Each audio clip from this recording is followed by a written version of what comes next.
Hello students, this is the third session of the chapter Chemistry of Natural Products, and here you can find the ring size determination in glucose, epimers, then interconversion of glucose to fructose and vice versa, and also conformation of glucose. Coming to ring size determination in glucose, in the earlier session itself I have told you that glucose can have 5 or 6 membered ring. So whether it will be in a pyranose structure or a furanose structure. But it is proved that glucose has 6 membered ring from the following reaction. All these reactions are carried to prove that glucose exists in the pyranose form, 6 membered form. Which are the reactions? When glucose is treated with CH3OH, methanol in presence of hydrochloric acid, methyl glycoside is obtained, which on periodic oxidation consumes 2 molecules of HiO4 to form dialdehyde. This dialdehyde on oxidation with bromine, H2O yields glyceric acid, bromine water, it yields glyceric acid, an optically active compound. This confirms the presence of 6-membered ring. So this reaction itself shows that glucose exists in 6-membered ring. If glucose exists in 5-membered ring and subjected to the same series of reaction, it results in the formation of an optically inactive acid. So this is the reaction sequence. So if it is existing in a 6-membered ring, after the completion of the reaction, we get an acid which is optically active by treating with periodic acid followed by bromine water reaction. Then acidification, we get an acid which is optically active. Whereas in the case of 5-membered furanose form, the same sequence of reaction if we carry out, we get a dioic acid which is optically inactive, and the actual glucose gives the optically active acid on the same reaction. So this itself proves that glucose exists in 6-membered structure.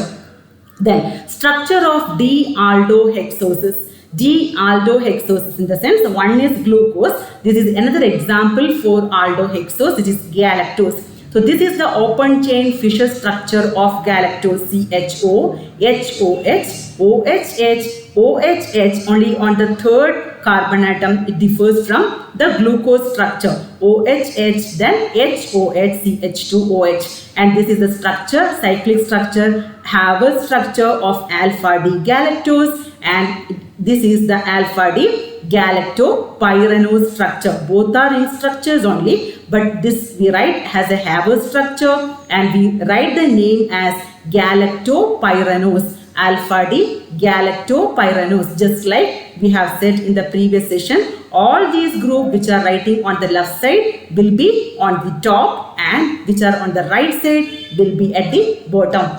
Another example for aldohexose is mannose, D-mannose, and this is the open chain structure of mannose, where on the 1 and 2 carbon atom OH is on the left side and the next 2 carbon atom OH is on the right side. So this is the cyclic structure, alpha D mannose, and this is the Haber structure.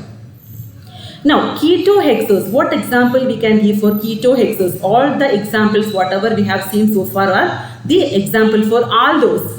It is not ketose. So one of the main example for ketose is fructose, which is also a hexose and it contains a keto group. So this is the open chain structure for ketose. And cyclic structure, this is a cyclic structure. Here you can see the difference. The first carbon is CH2OH, second carbon contains the ketonic group, carbonyl group. That is the open chain structure of fructose, and this is the cyclic structure where it will be forming the 5-membered ring. It will be formed, there is only one possibility, 5-membered ring, and this is the Haber structure of fructose, alpha D fructofuranose. This is alpha D fructose, just cyclic structure, and this is the Haber structure of fructose. Fructose is a reducing sugar. This is because it has an alpha hydroxy ketone function and gives a hemiketal structure in equilibrium with the open chain form, having a free keto group. Therefore, fructose reduces filling solution and tolerance reagent. Because of the presence of this alpha hydroxy ketone functional group, it reduces filling solution and tolerance reagent, and we can say that fructose is a reducing sugar. Now the term epimerization and epimers, The change of configuration of one of the asymmetric carbon atom in compound containing two or more asymmetric carbon atom is known as epimerization.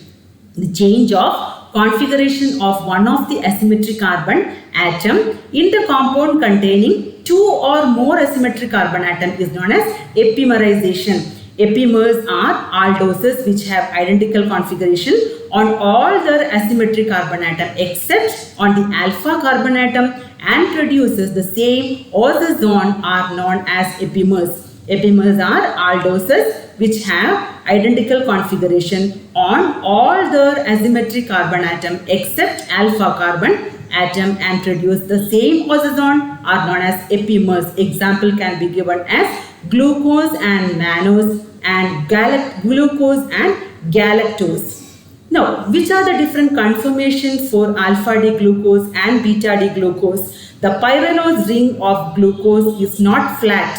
We can't write a flat structure for pyranose. So hence the Haber structure are inadequate in representing the carbohydrate conformation. And we also know that this is equivalent to our cyclohexane molecule, and we know cyclohexane exists in two conformers, chair and boat form, and chair form is the one which the cyclohexane molecule prefer.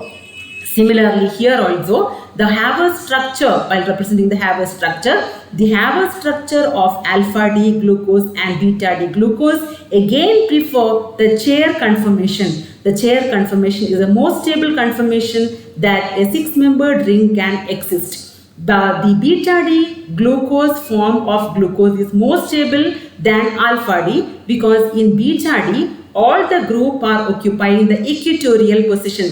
See, compared to H and OH, OH is occupying the equatorial position, whereas here OH is occupying the axial position. So, the beta D conformation will be more stable because all the bulkier groups are occupying the equatorial position. Stability of beta D glucose will be more than alpha D glucose. X-ray crystallographic studies and other physical measurements indicate that the pyranose ring of glucose preferentially adopt a chair conformation.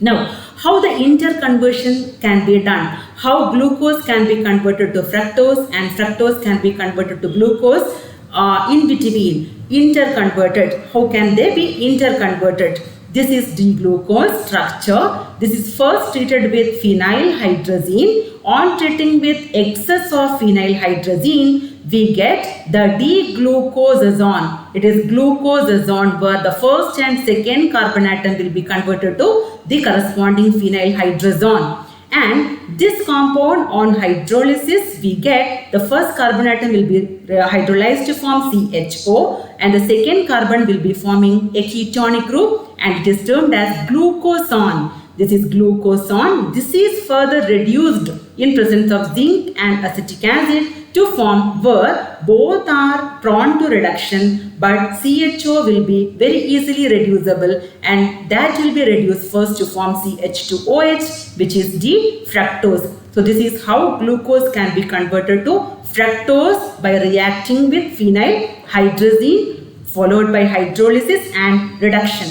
Then coming to the conversion of ketose to aldose, the fructose to glucose, the D-fructose will be first reduced in presence of hydrogen and nickel to form sorbitols. The corresponding alcohols are sorbitols where we get D-sorbitol and D-mannitol. From the mixture of the sorbitol and mannitol, sorbitol is separated and the sorbitol is reacted with nitric acid.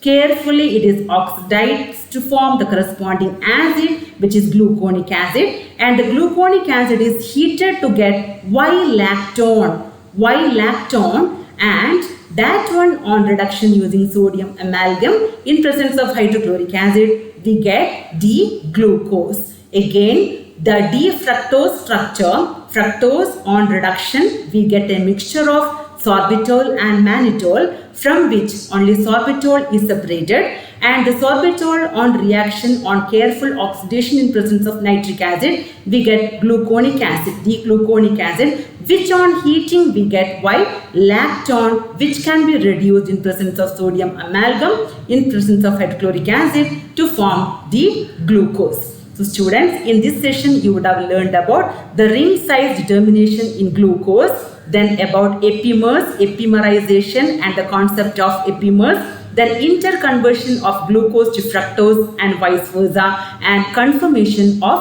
glucose.